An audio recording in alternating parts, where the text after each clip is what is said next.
Hey, what's up everybody? It's Jeffrey Lyles welcoming you to a very special edition of Lyles Figure Files. Behind me you can see the massive WWE New Generation Ultimate Edition Arena. We have been clamoring, asking Mattel, hey, when are we going to get a crowdfunding project for the WWE line? Hasbro's been doing it with his Marvel Legends, Transformers, G.I. Joe line, you name it, they've got these big massive projects. And some of them, like the Star Wars line, don't even make it to successful funding. But we, the WWE collecting fan base, think we can get a project funded. So Mattel finally gave us the opportunity to put our money where our post and our mouths are, and gave us the opportunity to get this New Generation arena. And it was successfully funded, no problem. We got it. All the different tiers were funded. And after years long hype buildup, it's finally arriving to collectors, and now we get to see if it was worth the hype, the anticipation, and if it delivered on the promise of Mattel to knock out its very first WWE crowdfunding project. Let's open this bad boy up and see if it was worth all the hype. Alright, so here's a look at the outer box. It's really cool. I love the neon. It's got that classic 90s feel to it, really embodying, capturing the new generation style with all the neon lights and all the good stuff from the 90s. Let's take a look at the different sides. It's continuing the WW. This is one of those things that I really wish Mattel could find a workaround, or WWE could find a workaround for its vintage stuff that had WWF, so we didn't have to have this set up like this, but what can you do?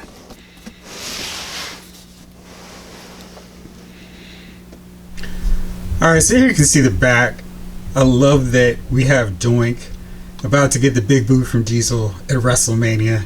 Can you imagine Vince McMahon losing his mind at a WrestleMania main event of Diesel versus Doink? So at 5,000, of course, we got Big Daddy Cool himself, Diesel. And at 7,000, we unlock Doink. And then at 8,000, that 8 kind of looks suspiciously like a 9. We got the different ring aprons, which was a nice, really cool touch, because you like to have a little variety in your ring setup. Alright, so here you're going to put the box down with W facing up. So you see that big WWE Ultimate Edition New Generation Arena embossed in silver, nice and classy. Definitely want to do it this way because you don't want to mess up the sides in case you care about the box. And it opens just that easily. These two here can go right up at the top in these little slots up here, so it can read the very cool write-up that we get from all the cool WWE packaging. This one's really nice. Gives a shout out to all of the 8,495 backers of this project. And I like the personalization with all the WWE Mattel projects. And this is really cool because I like this one. Really gives a shout out to us, everyone who backed this project, and just kind of like a thank you. So I really dig that. I think they did a nice job with that.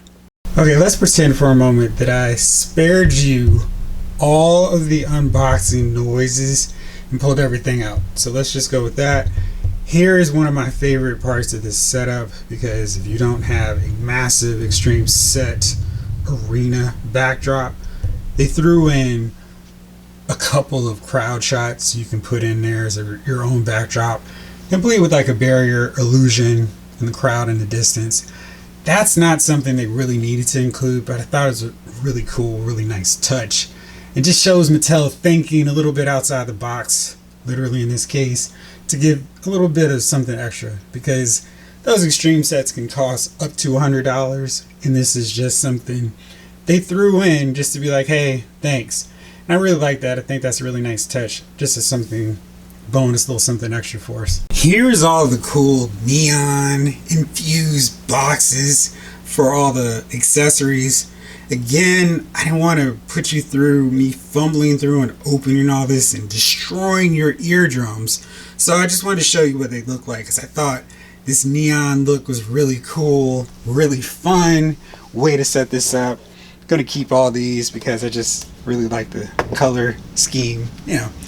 So that's what they look like. That's how everything was packaged. There you go. Now we're getting to the good stuff.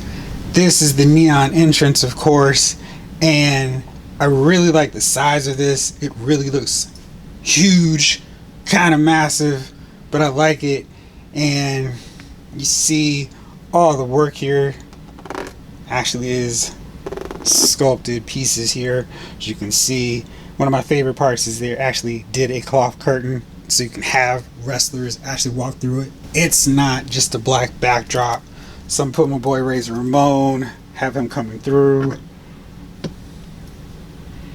I'm gonna have to work that curtain out a little bit better just so I can navigate everybody through, but you get the gist. And wait a second, I forgot. There's something missing. We gotta light this bad boy up. So this is so cool. They're different lighting configurations. I haven't counted exactly how many there are, but there's a button right there that you can press and it'll keep shifting off to the different ones. I love the moving, rotating lights. I think that's a really nice feature. Then you've got one kind of with more of the green focus, kind of going out from the middle. But I love the lights. I think that is such a cool feature to this thing. And just to give you another sense of how it looks with somebody else in here, here's Yokozuna coming through, the big man. And again, everybody looks really nice and scaled against this thing. I think it looks great. And just to give you another sense of how it looks, if you do have one of the Extreme Sets arenas, here's the wide view. So as you see, it works really well in conjunction with these seating rows from the Extreme Set. You can get everybody in there and got the crowd, and it can come right through. And who is it going to be this time? Yeah, again, this is just caught a little bit too much, but you get the idea. Have to spread it out a little bit more. But bam, it's the one and only Tatanka coming through now. I really like this setup. And I love how you can just see the dudes come through. Such a cool feature. Okay, so no, this isn't a bait and switch. I wanted to show you the Wicked Cool Toys WWE ring, scale ring, just to kind of give you a sense of what I've been working with my figure photography, my wrestling displays, before this new generation arena. So you can see it's got really good size. It's big, it's massive. But one of the design flaws I thought with it was how the ropes were set up. You got these plastic turnbuckles. This became a real pain when you wanted to switch out. The best part about this ring was the adaptability. So if you want to throw in a different ring apron, you could do that with no problem. I have WCW Monday Nitros, kind of Attitude Era setup. You can swap out these ring aprons, ring skirts really quickly. That was great.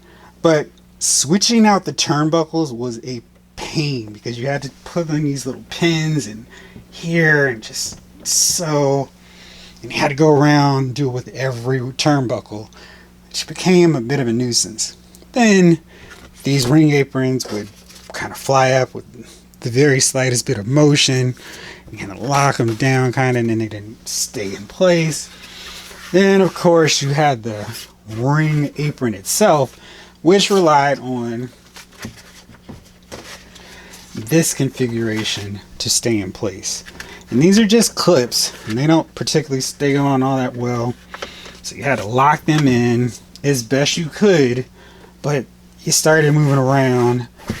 You have your guys in the ring, and eventually you'd see a little bunching up as the ring would start to come up, and you'd have to go back under and slot this back down to get him back in place. And there you go.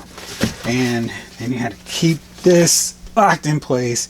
It was a pain after a bit of time. I also want to kind of give you a sense of the size of this thing.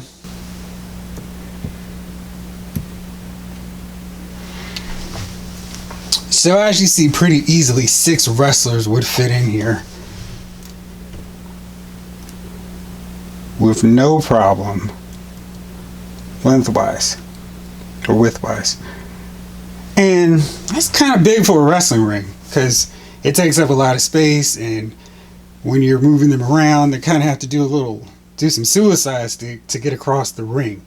But again, this is what we had to work with, so there wasn't a lot of complaining. It was just kind of big, and as I stretched out, have space here on a regular 6-inch size table, it got real tight in terms of maneuvering, keeping distance between the crowd. You see what I'm talking about here. So that's the old ring. Now let's show you all the cool stuff with the Ultimate Edition New Generation ring. Okay, this is basically everything that's going to make this ring. I kind of like this. It makes me feel like I'm doing an old school G.I. Joe where I'm putting everything together and actually going to build this ring.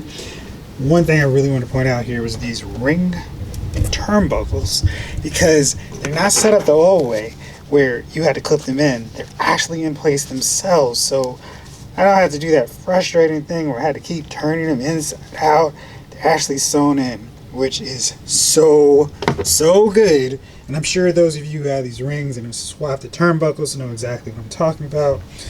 The fabric on the ring apron, the ring skirt, is nice. Can't wait to put this in here. So give me a few minutes. It's going to take a second to build this, and I'm not going to speed through. I'm just going to show you the finished completed version. So stay tuned. It's looking really simple and really easy, so it's not a thing of having to really worry about tearing the fabric, which is nice. Going smooth for the most part, except for this corner here that wants to be funny just because I said how nice and smooth it was. But you see, it doesn't take a lot of effort to get them in here. They guide in pretty instinctively, no issues, which is really nice. And again, this is going to make the ring really tight in terms of the setup. So when you're bouncing everybody around, you don't have to worry about this coming undone and folding up as you're posing everybody. This is really great engineering and something kind of subtle I didn't know I was going to appreciate as much in putting this thing together. Next up, I'm going to take all these short supports around the ring. Like so. Voila. Nice and simple. Now it's dealer's choice time. You can choose whichever set of ring skirts you want for your ring. Here's the basic New Generation setup. Grab that. Here's the In Your House. Always loved that logo design. I thought it was so cool. And then you've got WrestleMania. So that's really nice. I like this. Which one to go with? We'll go with In Your House. Let's mix it up a bit. So here it is, the completed ring. And I just want to walk through some of these features. I really like this thing. The ring aprons, ring skirts are very easy. I like the material. It's a lot thicker than the WCT ring aprons, ring skirts. It's got some nice heft to it. And they pop out a little bit. The ring actually has enough space underneath. Let's say if there's a coward who wants to hide underneath the ring, maybe during a Royal Rumble, you can stash him in here for a while. Maybe nobody will notice. Sean here. Lex here. Brett, the real leader of the New Generation. Macho Man. Undertaker. Now you can see not much space now for Bob Backlund. I like that because 5 wrestlers as opposed to 6 fits this scale a little bit better. So this set, of course, comes with 2 figures. That Ultimate Edition Macho Man with the commentating table and WrestleMania 10 attire will be coming at a later date. Not sure when, but it'd be cool to get another figure in the mail. But the two we got will basically replace my two Flashbacks Elite versions, Doink the Clown and Diesel. I think these are definitely improvements to the earlier figures, as you'd expect from Ultimate Edition versions. So the original Doink that we got was really nice. Love this head sculpt. I think it's one of the better ones we've gotten from Mattel. It just looks kind of sinister and devious, and they had that cool idea of the detachable hair pieces, so you could go with whatever look you wanted for him. Really clever implementation on that. Just a cool figure. Not quite as big as he should be, but really cool. Came with his water bucket. Nice figure, which he's going to donate soon to his Ultimate Edition counterpart. Now this is definitely more of an evil clown Doink version. He's in his predominantly green attire, and he's got that same head sculpt here. There's that one, but he's got two new ones. One is definitely a more evil face. I like that one a lot. And this one is clownish after I've made some kid cry after I poked his balloon and popped it. The big giant mallet, really like that. And then for the first time with any Doink figure we've gotten from Mattel, he's got a cloth jacket. Really completes the look. And the cool thing with these is because they don't have to worry about anybody stealing them. It just opens straight up. And there's no tape involved. You get right to the figure. Get a better look at these head sculpts. I really like the default one. It's great. Oh, did I do that? And then the sinister laughing one. Mount's got a good size. Figure looks to be a new buck for the Ultimate Editions. This is good for more 80s guys who have, let's say, less than desirable physiques.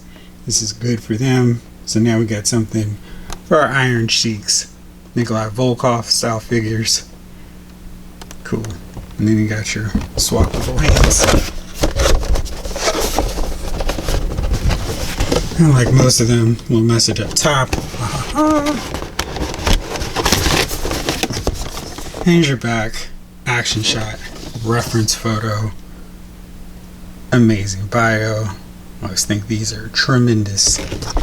But that's Diesel. That's Doink the Clown. Now let's take a look at the leader, quote unquote, of the new generation, Diesel.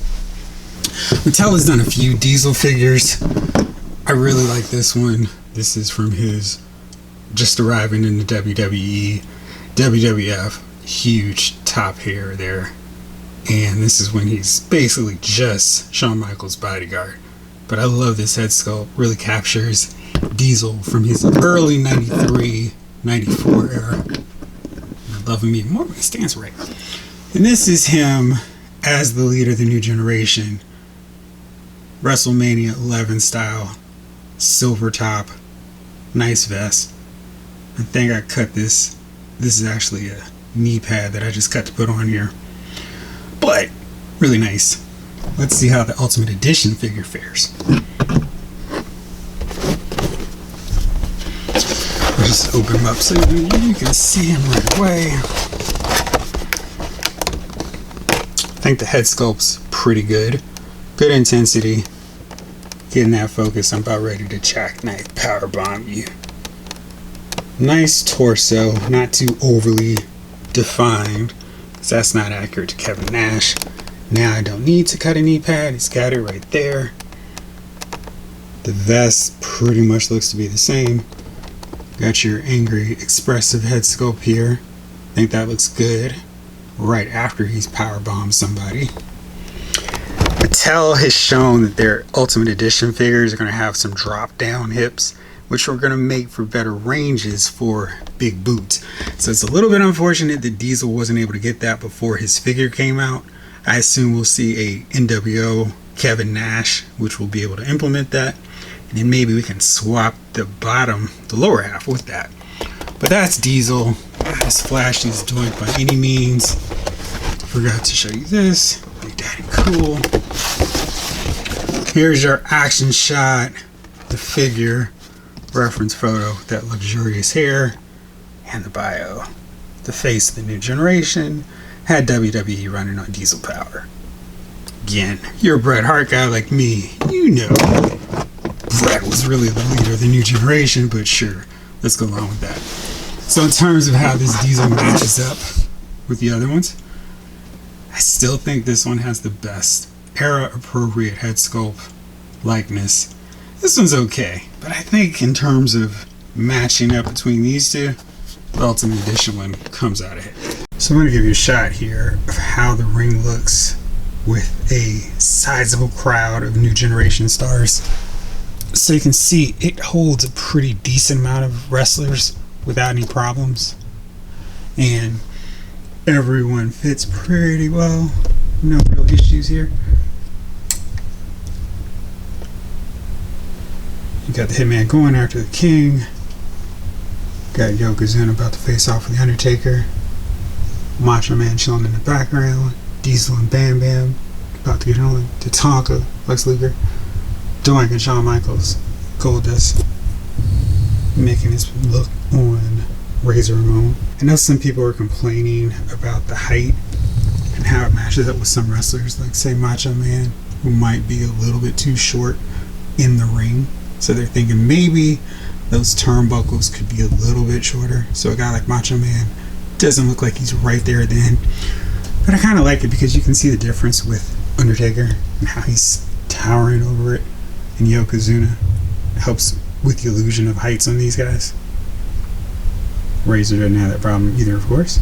How will this work with the WCT Authentic Scale Classic Cage Accessory Set? So there's good and bad news here. You could almost have the illusion that it works, but as you can see, this corner here doesn't work properly. So I'm gonna have Lex pull the Tatanka here. Now because of the way it's set up with these support pegs in here, you could still kind of have steel cage action. Like they could go up top and do the whole thing and hit here, and you can kind of have a steel cage, but as you can see, they're not going to work just so. Alright, so all things considered, I think this is a really great playset. Definitely a good way to showcase your 1989-ish through 1996 WWF crew. I think they did a really good job with this. Like I said, I love the ring skirts, all of them. WrestleManias, your basic new generation setup. Nice space for the ring, for everybody in here. Nobody's too crowded, it's not too cluttered. You got that amazing neon sign back there. And 2 Ultimate Edition figures right now. Macho Man coming with the commentator's table. And the commentator's table is sneakily a really nice bonus to complete your ring setup. Got him 3 figures. Really good deal. I think the prices on eBay are going for like $500 now. I don't think you need to pay twice as much. I think eventually Mattel's going to make another ring like this. They've got the parts now, but for all of us who did get this, I'm not really sure how you could be too disappointed. I feel like this is a really great playset. They knocked it out. I'm really happy I backed this thing. Got 3 Ultimate Edition figures. A really great ring that's going to be my new default, and really happy with it. I think Mattel did a great job. And I love the fact that they got this out to us before the next crowdfunding project, just to show, hey, you know what we can do now. Don't be surprised when we come back around for the second one. Alright, so thanks as always for watching. Let me know what you thought if you did get this thing. And if you didn't, let me know if you kind of feel regret, or if you're thinking, alright, that's cool for you guys who did get it. I'm going to wait on the next one. So as always, thank you so much for watching. This episode of Lyle's Figure Files has been filed.